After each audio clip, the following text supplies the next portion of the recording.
Step into Value Zone Hypermart Patancheru.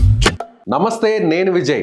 ఏపీలో ఎన్నికలు సమీపించే కొద్దీ రాజకీయ సమీకరణాలు రోజు రోజుకి మారిపోతున్నాయి. ఇప్పటికే అధికారంలో ఉన్నటువంటి వైఎస్ఆర్సీపీ అభ్యర్థుల ఎంపిక ప్రక్రియను స్టార్ట్ చేసింది. కొన్ని చోట్ల కూడా అభ్యర్థులను డిసైడ్ చేసింది. అయితే ఇప్పుడు టీడీపీ కూటమిలో ఉన్నటువంటి జనసేన పార్టీ ఈ ఎన్నికల్లో చాలా కీ ఫ్యాక్టర్గా మారబోతుంది. సో జనసేన పార్టీ ఉన్నటువంటి 175 నియోజకవర్గాల్లో పొత్తుల్లో భాగంగా ఏ స్థానాల్లో జనసేన పార్టీ పోటీ చేయబోతుంది, ఈ విశ్లేషణ ఒకసారి చూద్దాం. అంటే జనసేన పార్టీకి అసలు ఎన్ని స్థానాలు కేటాయిస్తారు, తెలుగుదేశం పార్టీ పొత్తుతో ఉన్న నేపథ్యంలో జనసేన పార్టీ ఏ చోట్ల పోటీ చేయబోతుంది అనేటువంటి విషయాన్ని ఉమ్మడి జిల్లాల వారీగా మీకు వివరించే ప్రయత్నం చేస్తాను. అంటే ఇది జనసేన పార్టీ వర్గాల నుంచి అనఫిషియల్గా వస్తున్నటువంటి సమాచారం, అలాగే మన దగ్గర ఉన్నటువంటి కొన్ని సోర్సెస్ ద్వారా వచ్చినటువంటి సమాచారం ప్రకారం మీకు వివరించే ప్రయత్నం చేస్తాను.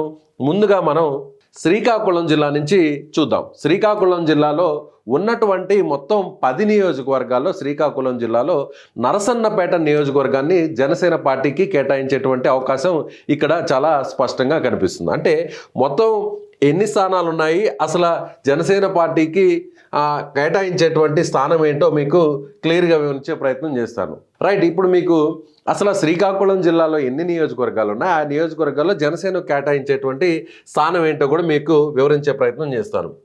సో నర్సన్నపేటని ఇక్కడ కేటాయించే పరిస్థితులు కనిపిస్తున్నాయి. సో మొత్తం శ్రీకాకుళం ఉమ్మడి జిల్లాలో చూస్తే మనకి దాదాపుగా ఇచ్చాపురం, పలాస, టెక్కలి, పాతపట్నం, శ్రీకాకుళం, ఆముదాల వలస, ఇచ్చెర్ల, నర్సన్నపేట, రాజాం ఎస్సీ నియోజకవర్గం, రాజాం వరకు ఎస్సీ నియోజకవర్గం, పాలకొండ ఎస్టీ నియోజకవర్గం, మొత్తం 10 నియోజకవర్గాలు ఉంటే 10 నియోజకవర్గాల్లో జనసేన పార్టీ కేటాయించేటువంటి స్థానం నరసన్నపేట. ఈ నరసన్నపేట స్థానాన్ని జనసేన పార్టీకి కేటాయించేటువంటి అవకాశాలు స్పష్టంగా కనిపిస్తున్నాయి. సో ఇక విజయనగరం చూద్దాం. విజయనగరం జిల్లా విషయానికి వస్తే విజయనగరం జిల్లాలో ఏ స్థానంలో జనసేన పార్టీ పోటీ చేసే అవకాశం ఉంది, ఇదోండి నెల్లిమర్లతో పాటుగా విజయనగరం టౌన్ స్థానాన్ని కూడా ఈ 2 చోట్ల జనసేన పార్టీ పోటీ చేసేటువంటి అవకాశాలు కనిపిస్తున్నాయి ఇక్కడ. అంటే ఉన్నటువంటి మొత్తం విజయనగరం జిల్లాలో చూస్తే ఉమ్మడి విజయనగరంలో పాలకొండ, కురుపాము, పార్వతీపురం, సాలూరు, బొబ్బిలి, చీపురుపల్లె, గజపతి నగరం, నెల్లిమర్ల, విజయనగరం, శృంగవరపు కోట, అంటే మొత్తం ఉన్నటువంటి 9 స్థానాల్లో జనసేన పార్టీకి కేటాయించేటువంటి స్థానాలు ఈ 2 స్థానాలుగా మనం చెప్పవచ్చు. అంటే శృంగవరపు కోట నుంచి చూస్తే మనకి విజయనగరం స్థానాన్ని కేటాయిస్తారు, అలాగే నెల్లిమర్ల ఈ 2 స్థానాలని కూడా కేటాయించేటువంటి అవకాశం స్పష్టంగా మనకి కనిపిస్తుంది. అదేవిధంగా విశాఖపట్నాన్ని ఒకసారి మనం పరిశీలించే ప్రయత్నం చేస్తాం. ఉమ్మడి విశాఖపట్నంలో జనసేన పార్టీకి, అంటే ఓవరాల్గా చూస్తే జనసేన పార్టీకి ఉమ్మడి విశాఖపట్నం జిల్లా కూడా చాలా కీలకమైనటువంటి జిల్లాగా చెప్పవచ్చు. ఎందుకంటే జనసేన పార్టీ ఉత్తరాంధ్ర మీద ఫోకస్ చేస్తే ఖచ్చితంగా ఎక్కువ స్థానాలను డిమాండ్ చేసేటువంటి జిల్లా విశాఖపట్నం జిల్లా. విశాఖపట్నం జిల్లా విషయానికి వస్తే విశాఖ సౌత్లో పోటీ చేసేటువంటి అవకాశం ఉంది, అదేవిధంగా పెందుర్తిలో పోటీ చేసేటువంటి అవకాశం ఉంది. ముఖ్యంగా గాజువాక, అంటే గాజువాకలో గతంలో పవన్ కళ్యాణ్ అక్కడి నుంచే పోటీ చేశారు కాబట్టి ఖచ్చితంగా తిరిగి ఆ స్థానం నుంచి జనసేన పార్టీ పోటీ చేయడానికి చాలా స్పష్టమైనటువంటి అవకాశాలు కనిపిస్తున్నాయి. అదేవిధంగా వైసీపీకి సంబంధించినటువంటి, అంటే కీలకమైనటువంటి నాయకులు, మాజీ ఎమ్మెల్యేగా ఉన్నటువంటి పంచకవర్ల రమేష్ బాబు గారు ఆల్రెడీ పార్టీలోకి రావడం జరిగింది. అదేవిధంగా రీసెంట్గా ఎవరైతే ఎమ్మెల్సీగా ఉన్నటువంటి వంశీకృష్ణ శ్రీనివాస్ యాదవ్ గారు, ఆయన కూడా పార్టీలోకి వచ్చినటువంటి పరిస్థితుల్లో సో ఈ ఇద్దరికి ఖచ్చితంగా టికెట్లు కేటాయిస్తారు. సో గాజువాక నుంచి కూడా ఈ ఇద్దరులో ఒకరిని పోటీ చేయించడానికి అవకాశాలు ఎక్కువగా ఉన్నాయి. అందులో భాగంగా వంశీకృష్ణ యాదవ్ని ఇక్కడి నుంచి పోటీ చేయడానికి జనసేన పార్టీ అధిష్టానం ఆలోచిస్తున్నట్టుగా మనం చెప్పవచ్చు. అదేవిధంగా యలమంచిలి, మాడుగుల ఈ మొత్తం 4 నియోజకవర్గాల్లో ఈసారి ఖచ్చితంగా జనసేన పార్టీ విశాఖపట్నం ఉమ్మడి జిల్లా నుంచి పోటీ చేసేటువంటి అవకాశాలు చాలా స్పష్టంగా కనిపిస్తున్నాయి. సో మొత్తం ఉన్నటువంటి నియోజకవర్గాలు ఏంటి, అక్కడ విశాఖపట్నంలో ఏ స్థానాల్లో పోటీ చేయబోతుందని చూస్తే Bheemili, Visakhapatnam east, Visakhapatnam south, Visakhapatnam north, Visakhapatnam west, Gajuwaka, Chodavaram, Madugula, Araku valley, Paderu, Anakapalli, Pendurthi, Yelamanchili, Payakaraopeta, Narsipatnam. మొత్తం ఉన్నటువంటి నియోజకవర్గాల్లో 1, 2, 3, 4, 5, 6, 7, 8, 9, 10, 11, 12, 13, 14, 15, 16 అంటే దాదాపుగా 16 నియోజకవర్గాల్లో జనసేన పార్టీ ఈ నియోజకవర్గాల్లో పోటీ చేయడానికి ఈ 5 నియోజకవర్గాల్లో ఖచ్చితంగా పోటీ చేసేటువంటి అవకాశాలు చాలా స్పష్టంగా మనకి కనిపిస్తున్నాయి. ఇకపోతే గోదావరి జిల్లాలో అత్యంత కీలకమైనటువంటి జిల్లాలు గోదావరి జిల్లాలు జనసేన పార్టీకి. ఉమ్మడి గోదావరి జిల్లాలు అంటే తూర్పు గోదావరి జిల్లా, అలాగే పశ్చిమ గోదావరి జిల్లా, ఈ 2 జిల్లాల్లోనే ఎక్కువ స్థానాల్లో జనసేన పార్టీకి ఇప్పుడు బలం ఉంది. అదేవిధంగా అక్కడ ఫోకస్ పెట్టినటువంటి పరిస్థితులు కూడా ఉంది. అంటే విశాఖపట్నంలో దాదాపుగా 5 నుంచి 7 రోజుల పాటు విశాఖపట్నంలోనే జనసేన పార్టీ అధినేత పవన్ కళ్యాణ్ వారాహయాత్ర నడిచింది. విశాఖపట్నం కేంద్రంగా చుట్టుపక్కల ఉన్నటువంటి అన్ని నియోజకవర్గాల మీద కూడా ఫోకస్ చేశారు. అదేవిధంగా ముఖ్యంగా గోదావరి జిల్లాలో అసలు వారాహయాత్ర స్టార్ట్ అయింది గోదావరి జిల్లాల నుంచి, అందులో తూర్పు గోదావరి జిల్లా నుంచి. సో తూర్పు గోదావరి జిల్లాలో ఎక్కడ కేటాయించబోతున్నారు? తూర్పుగోదావరి జిల్లా నుంచి రాజోలు, అంటే మనం మొదటగా రాజోలు చెప్పాలి. ఎందుకంటే జనసేన పార్టీ గెలిచినటువంటి ఏకైక స్థానం గత ఎన్నికల్లో రాజోలు నియోజకవర్గం. రాజోలు నియోజకవర్గం నుంచి రాపాక వరప్రసాద్ ఆయన ఎస్సీ కాన్స్టిట్యున్సీకి సంబంధించినటువంటి రిజర్వ్డ్ కాన్స్టిట్యున్సీలో ఆయన ఎమ్మెల్యేగా గెలిపొందారు. ఆ తర్వాత పరిణామ క్రమంలో ఆయన అధికార పార్టీలోకి వెళ్ళినటువంటి పరిస్థితి. సో ఖచ్చితంగా రాజోల్ నుంచి జనసేన పార్టీ ఈసారి బరిలోకి దిగబోతుంది. అదేవిధంగా కాకినాడ సిటీ నుంచి కూడా, అంటే కాకినాడ సిటీలో ద్వారంపూడి చంద్రశేఖర్ రెడ్డి ఉన్నారు. పవన్ కళ్యాణ్ వారాహయాత్రలో, తొలి వారాహయాత్రలోనే ఈ ఎమ్మెల్యే మీద ఆయన టార్గెట్ చేశారు. ఇప్పటికే కాకినాడ జిల్లాకు సంబంధించి కూడా లోక్సభ నియోజకవర్గ పరిధిలో ఉన్నటువంటి 7 నియోజకవర్గాల్లో కూడా జనసేన పార్టీ అధినేత పవన్ కళ్యాణ్ ఇటీవల 3 రోజుల పాటు అక్కడ తిష్ట వేశారు. అక్కడ ఉన్నటువంటి స్థానిక నాయకత్వంతో ఆయన వరుసగా సమావేశాలు నిర్వహించారు. బూత్ స్థాయిలో, వార్డు స్థాయిలో ఉన్నటువంటి కార్యకర్తలతో కూడా ఆయన మాట్లాడడం జరిగింది. ఖచ్చితంగా ఇక్కడి నుంచి పోటీ చేయాలి, ఈ 2 స్థానాల్లో గెలుపొందాలి అనేది ఖచ్చితంగా జనసేన పార్టీకి సంబంధించినటువంటి అధినేత పవన్ కళ్యాణ్ ఆలోచన అని మనం ఖచ్చితంగా చెప్పవచ్చు. ఎందుకంటే గత ఎన్నికల్లో గెలిచినటువంటి సీటు, అదేవిధంగా ఎక్కువగా కాన్సన్ట్రేషన్ చేసినటువంటి సీటు కాకినాడ సిటీ. అలాగే ఇక మిగిలినటువంటి నియోజకవర్గాలు చూస్తే పిఠాపురం, రాజమండ్రి సిటీ, రాజనగరం. పిఠాపురంకి సంబంధించి కూడా ఎక్కువగా జనసేన పార్టీ ఇక్కడ గెలిచే అవకాశాలు ఉన్నాయని ఆ పార్టీ నాయకత్వం ఆలోచన చేస్తుంది. కాబట్టి పిఠాపురం కూడా ఖచ్చితంగా జనసేన పార్టీ కేటాయిస్తారు.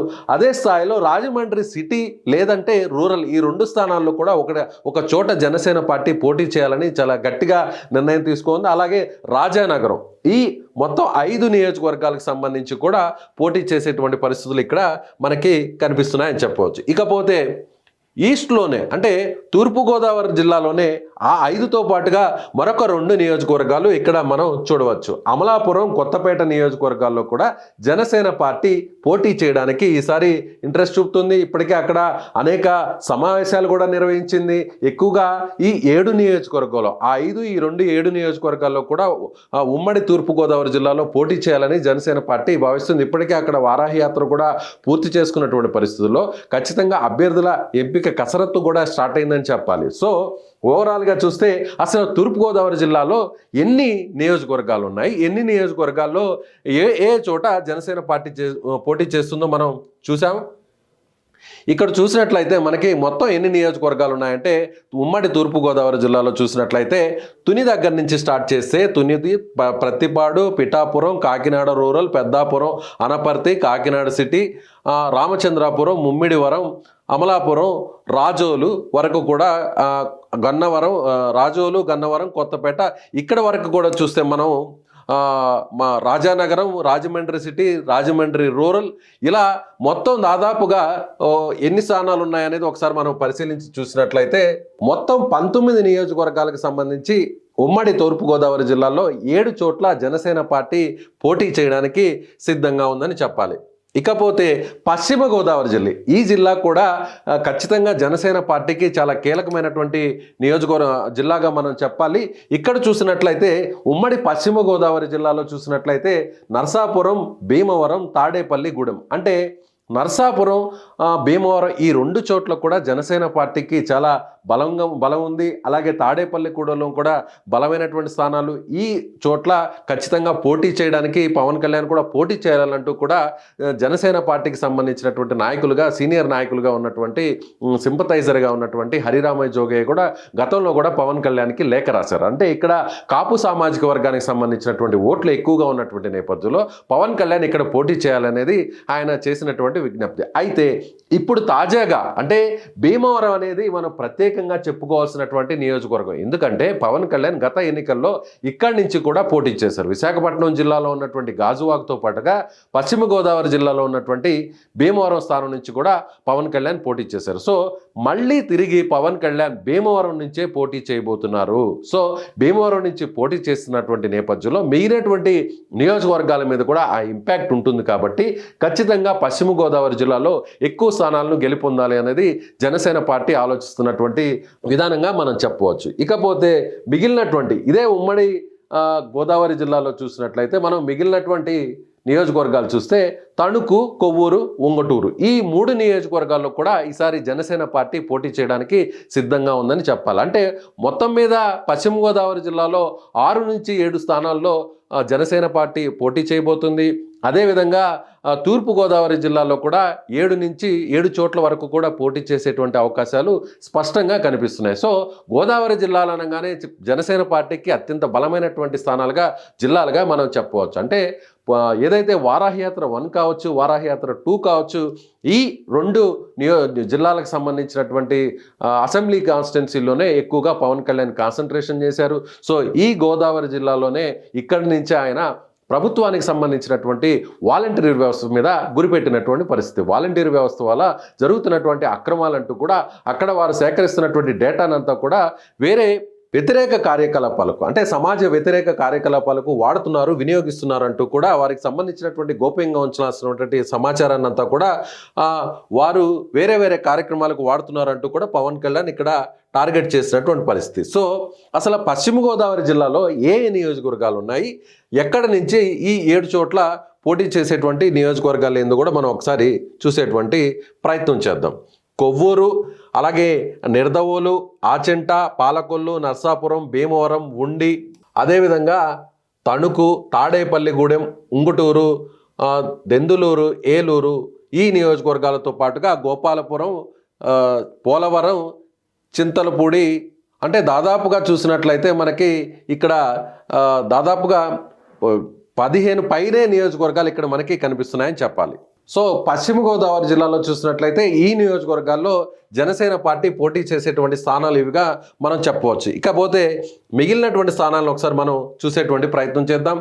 గుంటూరు, కృష్ణా జిల్లాకు వెళ్దాం. కృష్ణా జిల్లాలో జనసేన పోటీ చేసేటువంటి స్థానాలని మనం ప్రధానంగా చెప్పుకుంటే ఇక్కడ అవనిగడ్డ స్థానం కావచ్చు, అదేవిధంగా మచిలీపట్నం, పెడన, విజయవాడ వెస్ట్ ఈ 4 చోట్ల జనసేన పార్టీ పోటీ చేయడానికి ఎక్కువ అవకాశాలు ఉన్నాయి. సో మనం ఇక్కడ ఆల్రెడీ మచిలీపట్నం కావచ్చు, పెడన ఈ 2 నియోజకవర్గాలకు సంబంధించి కూడా ఇప్పటికే అక్కడ వారాహయాత్ర కూడా 4వ వారాహయాత్ర కూడా ముగిసింది. ఈ నియోజకవర్గాల మీద జనసేన పార్టీ అధినేత పవన్ కళ్యాణ్ అక్కడ కాన్సన్ట్రేషన్ చేయడం జరిగింది. ముఖ్యంగా మనకు మచిలీపట్నం అని చెప్పగానే ముందుగా గుర్తుకొచ్చేటువంటి అక్కడ మాజీ మంత్రిగా ఉన్నటువంటి పేర్ని నాని, అక్కడ ఆయన ఎమ్మెల్యేగా ప్రస్తుతం ఆయన ఉన్నారు. సో పేర్ని నాని పవన్ కళ్యాణ్ మీద వైసీపీకి సంబంధించినటువంటి ఎవరైనా విమర్శలు చేయాలంటే ముందు వరుసలో ఉన్నటువంటి వ్యక్తి పేర్ని నాని పవన్ కళ్యాణ్ ఏదైనా ప్రభుత్వం మీద అలాగే వైసీపీ మీద వ్యాఖ్యలు చేసినా దానికి కౌంటర్గా మాట్లాడడానికి వచ్చి మాట్లాడేటువంటి నాయకుడు పేర్ని నాని. సో ఖచ్చితంగా అక్కడ పేర్ని నాని కానీ లేదంటే ఆయన కుమారుడు కానీ ఈసారి బరిలో ఉండేటువంటి అవకాశాలు కనిపిస్తున్నటువంటి పరిస్థితుల్లో ఖచ్చితంగా ఈ స్థానాన్ని కూడా గెలుపొందాలి అనేటువంటి కృత నిశ్చయంతో జనసేన పార్టీ ఉందనేది మనం చెప్పవచ్చు. సో మొత్తం కృష్ణా జిల్లాలో కూడా విజయవాడ వెస్ట్, అంటే విజయవాడ నగరంలో ఉన్నటువంటి నియోజకవర్గాల్లో ఉన్నగా మొత్తం 4 నియోజకవర్గాల్లో కూడా ఈ విజయవాడ నగరంలో వెస్ట్ స్థానాన్ని జనసేన పార్టీ టార్గెట్ చేసినట్టుగా మనం చెప్పవచ్చు. అక్కడ కూడా ఈసారి ఖచ్చితంగా పోటీ చేయాలనేటువంటి ఆలోచనతో జనసేన పార్టీ ఉందని మనం చెప్పవచ్చు. సో ఓవరాల్గా చూస్తే కృష్ణా జిల్లాలో ఈ 4 నియోజకవర్గాల్లో జనసేన పార్టీ పోటీ చేయడానికి ఎక్కువగా అవకాశాలు కనిపిస్తున్నాయి. సో కృష్ణా జిల్లాకు ఒకసారి వెళ్దాం. ఏ నియోజకవర్గాలు ఉన్నాయి అనేది మనం ఒకసారి చూసేటువంటి ప్రయత్నం చేస్తే, సో కృష్ణా జిల్లాకు సంబంధించి చూస్తే Tiruvuru, Nuzvid, Gannavaram, Gudivada, Kaikalur, Pedana, Machilipatnam, Avanigadda, Pamarru, Penamaluru, Vijayawada west, Vijayawada central, Vijayawada east అలాగే మైలవరం, నందిగంతో పాటుగా జగ్గయ్యపేట ఈ నియోజకవర్గాలు అంటే 1, 2, 3, 4, 5, 6, 7, 8, 9, 10, 11, 12, 13, 14, 15 నియోజకవర్గాలకు సంబంధించి కూడా జనసేన పార్టీ ఈ స్థానాల్లో ఈసారి పోటీ చేయడానికి సిద్ధంగా ఉందని మనం చెప్పవచ్చు. ఈ 15 నియోజకవర్గాల్లో 4 స్థానాల్లో జనసేన పార్టీ పోటీ చేయడానికి ఎక్కువ అవకాశాలు అక్కడ కనిపిస్తున్నాయని చెప్పాలి. ఇకపోతే మిగిలినటువంటి స్థానాలను ఒకసారి మనం చూసేటువంటి ప్రయత్నం చేద్దాం. సో నెక్స్ట్ గుంటూరుకు వెళదాం. గుంటూరులో ఉన్నటువంటి నియోజకవర్గాల్లో గుంటూరు వెస్ట్ నుంచి, తెనాలి నుంచి పోటీ చేయడానికి జనసేన పార్టీ సిద్ధంగా ఉంది. సో తెనాలి పేరు చెప్పంగానే మనం అక్కడ నాదెండ్ల మనోహర్ గురించి చెప్పుకోవాలి. ఎందుకంటే నాదెండ్ల మనోహర్ ఈసారి అక్కడి నుంచి ఆయన పోటీ చేయబోతున్నారు. గత ఎన్నికల్లో కూడా ఆయన అక్కడి నుంచి పోటీ చేశారు కాబట్టి తిరిగి తెనాలి నుంచి నాదెండ్ల మనోహర్ అంటే జనసేన పార్టీలో నెంబర్ 2గా ఉన్నటువంటి వ్యక్తి నాదెండ్ల మనోహర్. సో నాదెండ్ల మనోహర్ తిరిగి అక్కడి నుంచి పోటీ చేయబోతున్నారు. అలాగే గుంటూరు పట్టణంలో కూడా ఒక స్థానాన్ని జనసేన పార్టీ కోరుతుంది. సో గుంటూరు వెస్ట్ నుంచి కూడా జనసేన పార్టీ పోటీ చేసేటువంటి అవకాశాలు ఎక్కువగా కనిపిస్తున్నాయని చెప్పాలి. ఇకపోతే అసలు గుంటూరులో ఉన్నటువంటి నియోజకవర్గాలన్నీ కూడా ఏంటి, వాటిలో ఉన్నటువంటి ఈ 2 స్థానాలను కూడా ఒకసారి మనం చూసేటువంటి ప్రయత్నం చేద్దాం. పెద్దకూరపాడు, తాడికొండ, మంగళగిరి, పొన్నూరు, వేమూరు, రేపల్లె, తెనాలి అంటే ఇప్పుడు ఆల్రెడీ మనం చెప్పాం, నాదెండ్ల మనోహర్ గారు పోటీ చేయబోతున్నారు. బాపట్ల, పత్తిపాడు, గుంటూరు వెస్ట్, గుంటూరు ఈస్ట్, చిలకలూరిపేట, నర్సారావుపేట, సత్తెనపల్లి, అలాగే వినుకొండ, గురిజాల, మాచర్ల ఇక్కడి వరకు కూడా మొత్తం ఉమ్మడి గుంటూరు జిల్లాలో ఉన్నటువంటి నియోజకవర్గాలు. సో ఈ నియోజకవర్గాల్లో 2 చోట్ల జనసేన పార్టీ పోటీ చేసేటువంటి పరిస్థితి కనిపిస్తుంది. గుంటూరు వెస్ట్లో పోటీ చేయబోతుంది, అదేవిధంగా తెనాలిలో పోటీ చేయబోతుంది. ఇకపోతే ప్రకాశం జిల్లాకు సంబంధించినటువంటి ఇన్ఫర్మేషన్ ఒకసారి చూసేటువంటి ప్రయత్నం చేద్దాం. ప్రకాశం జిల్లా విషయానికి వస్తే 2 చోట్ల పోటీ చేయబోతుంది. 2 చోట్ల అంటే చీరాల, దర్శి. చీరాల అంటే అక్కడ ఆల్రెడీ జనసేన పార్టీలోకి ఇటీవల వచ్చినటువంటి నాయకుడు ఆమంచి స్వాములు, అంటే ఆయన వైసీపీకి సంబంధించినటువంటి గతంలో మాజీ ఎమ్మెల్యేగా ఉన్నటువంటి ఆమంచి కృష్ణమోహన్కి సోదరుడుగా ఉన్నారు. సో ఆయన ఇక్కడ నుంచి పోటీ చేయడానికి ఎక్కువ అవకాశాలు కనిపిస్తున్నాయి. సో చీరాల నుంచి ఆయన పోటీ చేయబోతున్నారు కాబట్టి ఖచ్చితంగా చీరాలలో ఈసారి జనసేన పార్టీ పోటీ చేయాలనేటువంటి కృతనిశ్చయంతో ఉంది. అలాగే దర్శి స్థానాన్ని కూడా జనసేన పార్టీ కోరుతుంది. ఇక్కడ నుంచి కూడా పోటీ చేసేటువంటి అవకాశాలు ఎక్కువగా కనిపిస్తున్నాయి. సో ఇక ప్రకాశం జిల్లాలో ఏ స్థానాలు ఉన్నాయి, ఉన్నటువంటి స్థానాల్లో చూసినట్లయితే మనకి ఎర్రగొండపాలెం స్థానంతో పాటుగా దర్శి, అంటే ఇప్పుడు దర్శి ఆల్రెడీ పోటీ చేసేటువంటి అవకాశం ఉందని మనం చెప్తున్నాం. అలాగే పర్చూరు, ఇక్కడ చూసినట్లయితే దర్శి, పర్చూరు, అద్దంకి, చీరాలలో జనసేన పార్టీ పోటీ చేయబోతుంది. సంతనూతలపాడు, ఒంగోలు, కందుకూరు, కొండేపి, మార్కాపురం, గిద్దలూరు, కనిగిరి, అంటే ఈ నియోజకవర్గాలన్నీ కూడా ఉమ్మడి ప్రకాశం జిల్లా కింద ఉన్నాయి. ఈ ఉమ్మడి ప్రకాశం జిల్లాలో ఉన్నటువంటి ఈ నియోజకవర్గాల్లో 2 చోట్ల జనసేన పార్టీ పోటీ చేసేటువంటి అవకాశం స్పష్టంగా కనిపిస్తుంది. ఇకపోతే నెక్స్ట్ నెల్లూరు, ఉమ్మడి నెల్లూరులో జనసేన పార్టీ తక్కువగా ఎక్కడ కూడా పోటీ చేసేటువంటి అవకాశాలు కనిపించడం లేదని చెప్పాలి. ఎందుకంటే నెల్లూరులో ఉన్నటువంటి నియోజకవర్గాలు ఉమ్మడి నెల్లూరు జిల్లా విషయానికి వస్తే కావలి, ఆత్మకూరు, కోవూరు, నెల్లూరు సిటీ, నెల్లూరు రూరల్, సర్వేపల్లి, గూడూరు, అదేవిధంగా వెంకటగిరి ఉంది, అలాగే సూలూరుపేట, వెంకటగిరి, ఈ మొత్తం 10 నియోజకవర్గాల్లో 2 చోట్ల జనసేన పార్టీ పోటీ చేయాలని భావించింది. ఈ 2 చోట్ల చూసినట్లయితే నెల్లూరు సిటీలోను, నెల్లూరు రూరల్లోనూ పోటీ చేయాలని జనసేన పార్టీ భావించింది మొదట. అయితే నెల్లూరు సిటీలో గతంలో ప్రజారాజ్యం పార్టీకి సంబంధించినటువంటి ఎమ్మెల్యే అక్కడ గెలుపొందారు కాబట్టి తిరిగి అక్కడి నుంచి పోటీ చేయాలని భావించారు. అదేవిధంగా పవన్ కళ్యాణ్ కూడా చిన్నతనం అంతా గడిపింది కూడా నెల్లూరు సిటీ కాబట్టి నెల్లూరు సిటీ లేదంటే నెల్లూరు రూరల్ ఈ 2 చోట్ల పోటీ చేయాలని ఫస్ట్ జనసేన పార్టీ భావించింది. అయితే అక్కడ ప్రస్తుతం తెలుగుదేశం పార్టీలో కీలకంగా ఉన్నటువంటి నాయకుడు, మాజీ మంత్రిగా ఉన్నటువంటి నారాయణ అక్కడ నెల్లూరు సిటీకి సంబంధించిన సంబంధించినటువంటి ఇన్ఛార్జిగా ఉన్నారు. ఆల్మోస్ట్ ఆయనే అభ్యర్థిగా ఉన్నారు కాబట్టి, అభ్యర్థిగా డిసైడ్ అయ్యారు కాబట్టి, సో నారాయణ ఉన్నటువంటి నేపథ్యంలో జనసేన అక్కడి నుంచి పోటీ నుంచి విరమించుకుందని చెప్పుకోవాలి. అదేవిధంగా నెల్లూరు రూరల్, ప్రస్తుతం నెల్లూరు రూరల్ సంబంధించి సిట్టింగ్ ఎమ్మెల్యేగా ఉన్నటువంటి కోటమిరెడ్డి శ్రీధర్ రెడ్డి, ఆయన ఇటీవలే వైసీపీ నుంచి తెలుగుదేశం పార్టీలోకి వచ్చారు. సో ఆయన కూడా అక్కడ ఇన్ఛార్జిగా ప్రకటించారు. ఆల్మోస్ట్ ఆయనే 100% ఆయనే అభ్యర్థిగా ఉండబోతున్నారు కాబట్టి అక్కడి నుంచి కూడా జనసేన పార్టీ పోటీ చేసేటువంటి అవకాశాలు కనిపించడం లేదు. సో నెల్లూరు నుంచి ఈసారి జనసేన పార్టీ అసెంబ్లీ స్థానాలకి పోటీ చేసేటువంటి అవకాశాలు ఉమ్మడి నెల్లూరు జిల్లాలో చాలా తక్కువగా ఉన్నాయనేటువంటి విషయాన్ని మనం చెప్పవచ్చు. అయితే ఎంపీ స్థానం నుంచి పోటీ చేసేటువంటి అవకాశాలు ఉన్నాయా లేదా అనేది కూడా మరికొన్ని రోజుల్లోనే ఒక స్పష్టత వచ్చేటువంటి అవకాశం ఉందని మనం చెప్పాలి. ఇకపోతే తరువాత చూస్తే మనకి ఉమ్మడి చిత్తూరు జిల్లాను మనం ఒకసారి పరిశీలించే ప్రయత్నం చేద్దాం. ఉమ్మడి చిత్తూరు జిల్లా విషయానికి వస్తే ఇక్కడ మనం చూడొచ్చు, తిరుపతి స్థానం అనేది ప్రధానంగా మనం చెప్పవచ్చు. ఎందుకంటే గతంలో ప్రజారాజ్యం పార్టీ అధినేతగా ఉన్నటువంటి చిరంజీవి ఇక్కడి నుంచి పోటీ చేసి ఆయన గెలుపొందినటువంటి నేపథ్యంలో సో ఈసారి కూడా జనసేన పార్టీ తిరిగి అక్కడి నుంచి పోటీ చేయాలి. ఖచ్చితంగా కాపు సామాజిక వర్గానికి సంబంధించినటువంటి ఓట్లన్నీ కూడా ఎక్కువగా ఉన్నటువంటి పరిస్థితుల్లో ఈసారి జనసేన పార్టీ అభ్యర్థి అక్కడ బరిలో ఉంటారు అనేది ఆ పార్టీ నుంచి వస్తున్నటువంటి, ఆ పార్టీ వర్గాల నుంచి వస్తున్నటువంటి ఇన్ఫర్మేషన్గా మనం చెప్పవచ్చు. అదేవిధంగా మదనపల్లి, చిత్తూరులో కూడా ఇటీవల మాజీ ఎంపీగా ఉన్నటువంటి ఆదికేశవులు నాయుడు మనవరాలుగా ఉన్నటువంటి ఆమె ఇటీవలే జనసేన పార్టీలోకి ఆమె రావడం జరిగింది. సో ఆమెకి అక్కడ టికెట్ కేటాయించేటువంటి అవకాశాలు కూడా కనిపిస్తున్నటువంటి పరిస్థితుల్లో చిత్తూరు, మదనపల్లి ఈ 2 చోట్ల ఆమె పోటీ చేసేటువంటి అవకాశం కనిపిస్తుంది. సో ఉన్నటువంటి చిత్తూరు జిల్లాలో కూడా ఈ 3 నియోజకవర్గాల్లో ఖచ్చితంగా జనసేన పార్టీ పోటీ చేసేటువంటి అవకాశాలు అయితే స్పష్టంగా కనిపిస్తున్నాయి. తిరుపతి విషయానికి వస్తే పవన్ కళ్యాణ్ అనేక పర్యాయాల్లో కూడా తిరుపతిలో పర్యటించారు. అక్కడ కూడా ఒక స్థానికంగా ఉన్నటువంటి ఒక సిఐ జనసేన పార్టీకి సంబంధించినటువంటి నాయకుడి మీద, కార్యకర్త మీద దాడి చేసినటువంటి నేపథ్యంలో ఆయన అక్కడ స్వయంగా వెళ్ళి పోలీసు ఉన్నతాధికారులు కూడా కంప్లైంట్ ఇచ్చారు. సో ఈ ఖచ్చితంగా తిరుపతి మీద జనసేన పార్టీ ఫోకస్ పెడుతుంది. ఖచ్చితంగా పోటీ చేసేటువంటి స్థానంలో తిరుపతి కూడా ఒకటి ఉందని మనం చెప్పవచ్చు.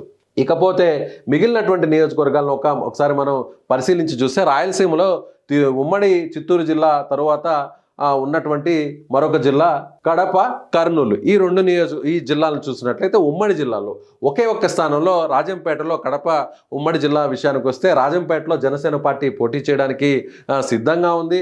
అదేవిధంగా ఆళ్లగడ్డ స్థానం నుంచి కూడా పోటీ చేయాలనేటువంటి భావనతో ఉంది. ఎందుకంటే గతంలో అక్కడ ప్రజారాజ్యం పార్టీకి సంబంధించినటువంటి ఎమ్మెల్యే గెలుపొందినటువంటి నేపథ్యంలో రాయలసీమలో ఉన్నటువంటి ఈ 4 జిల్లాల్లో తిరుపతితో పాటుగా మదనపల్లి స్థానం, చిత్తూరు 3 స్థానాలు, అదేవిధంగా కడప జిల్లాలో రాజంపేట నియోజకవర్గం, అలాగే కర్నూలులో ఆళ్లగడ్డ నియోజకవర్గం నుంచి పోటీ చేసేటువంటి అవకాశాలు ఎక్కువగా కనిపిస్తున్నాయి. అయితే రాయలసీమలో తక్కువ స్థానాల్లోనే జనసేన పార్టీ పోటీ చేయడానికి అవకాశం ఉంది. ఎందుకంటే రాయలసీమలో వైసీపీకి సంబంధించినటువంటి మెజారిటీ స్థానాలు గతంలో వైసీపీ ఎమ్మెల్యేలు గెలుపొందినటువంటి నేపథ్యంలో కేవలం 3 మాత్రమే, అంటే తెలుగుదేశం పార్టీ నుంచి 3 మాత్రమే గెలుపొందారు. ఆ 3 కూడా ఒకరు చంద్రబాబు నాయుడు కుప్పం నుంచి గెలుపొందితే, హిందూపురం నుంచి బాలకృష్ణ గెలుపొందారు. అలాగే మరొక ఎమ్మెల్యేగా ఉన్నటువంటి పయ్యావుల కేశవ్ కూడా అనంతపురం జిల్లా నుంచి ఆయన గెలుపొందినటువంటి పరిస్థితి. ఇక అనంతపురం జిల్లా విషయానికి చూద్దాం. అంటే ఈసారి తెలుగుదేశం కూడా అక్కడ మెజారిటీ స్థానంలో టఫ్ ఫైట్ ఇచ్చి అక్కడ వైసీపీని నిలువరించాలి అనేటువంటి ఒక వ్యూహ రచనతో వెళ్తున్నటువంటి నేపథ్యంలో జనసేన పార్టీకి కాస్త తక్కువ బలం ఉంది కాబట్టి ఎక్కడైతే మెయిన్ జనసేన పార్టీకి సంబంధించినటువంటి పోటీ చేసేటువంటి స్థానాలు చూసినట్టయితే ఓవరాల్గా ఒక 5 నుంచి 6 స్థానాలు మాత్రమే రాయలసీమ జిల్లాలో జనసేన పార్టీ పోటీ చేసేటువంటి అవకాశాలు మనకి కనిపిస్తున్నాయి. ఇక మనం చివరగా చూసినట్లయితే అనంతపురం జిల్లా విషయానికి వస్తే అనంతపురం జిల్లాలో మనం ప్రధానంగా ఎక్కడ అనంతపురం జిల్లాలో పోటీ చేస్తుందనే విషయానికి మనం వచ్చినట్లయితే 2 చోట్ల అనంతపురం జిల్లాలో జనసేన పార్టీ పోటీ చేయడానికి అవకాశం ఉంది. ఎందుకంటే అనంతపురం సిటీ, అనంతపురం నియోజకవర్గంతో పాటుగా ధర్మవరం ఈ 2 చోట్ల కూడా జనసేన పార్టీ పోటీ చేసేటువంటి అవకాశాలు కనిపిస్తున్నాయి. సో ఇది ఓవరాల్గా చూసినట్లయితే జనసేన పార్టీ ఈసారి మొత్తం ఉన్నటువంటి 175 నియోజకవర్గాల్లో 37 నుంచి 40 నియోజకవర్గాల మీద ఫోకస్ పెట్టింది. ఈ 40 నియోజకవర్గాల్లో జనసేన పార్టీకి ఎన్ని స్థానాలు తెలుగుదేశం పార్టీ కేటాయిస్తుంది, అదేవిధంగా జనసేన పార్టీ ఎన్ని స్థానాలను తీసుకుంటుంది, డిమాండ్ చేస్తుంది అనేది కూడా మరికొన్ని రోజుల్లోనే స్పష్టత వచ్చేటువంటి అవకాశం ఉంది. ఒకవేళ తక్కువ స్థానాల్లో పోటీ చేసినప్పటికీ కూడా, పొత్తు ధర్మంలో భాగంగా తక్కువ స్థానాల్లో పోటీ చేసినప్పటికీ కూడా పోటీ చేసినటువంటి మెజారిటీ స్థానాల్లో 90% స్థానాల్లో గెలుపొందాలి, 1-2 మినహాయించినా కూడా, ఒకవేళ టఫ్ ఫైట్ ఎక్కడైనా ఉన్నా కూడా మిగిలినటువంటి అన్ని స్థానాల్లో కూడా గెలుపొంది అక్కడ కింగ్ మేకర్ కావాలి అనేది జనసేన అని వ్యూహంగా మనం చెప్పాల్సినటువంటి పరిస్థితి. సో ఇది జనసేన పార్టీ వచ్చే ఎన్నికల్లో ఏ చోట పోటీ చేసేటువంటి అవకాశాలు ఎక్కువగా ఉన్నాయి, పార్టీ వర్గాల నుంచి వస్తున్నటువంటి సమాచారాన్ని మీకు వివరించేటువంటి ప్రయత్నం చేశాను. ఈ వీడియోపై మీ అభిప్రాయాన్ని కింద ఉన్నటువంటి కామెంట్ బాక్స్లో తెలియజేయగలరు. Thank you so much.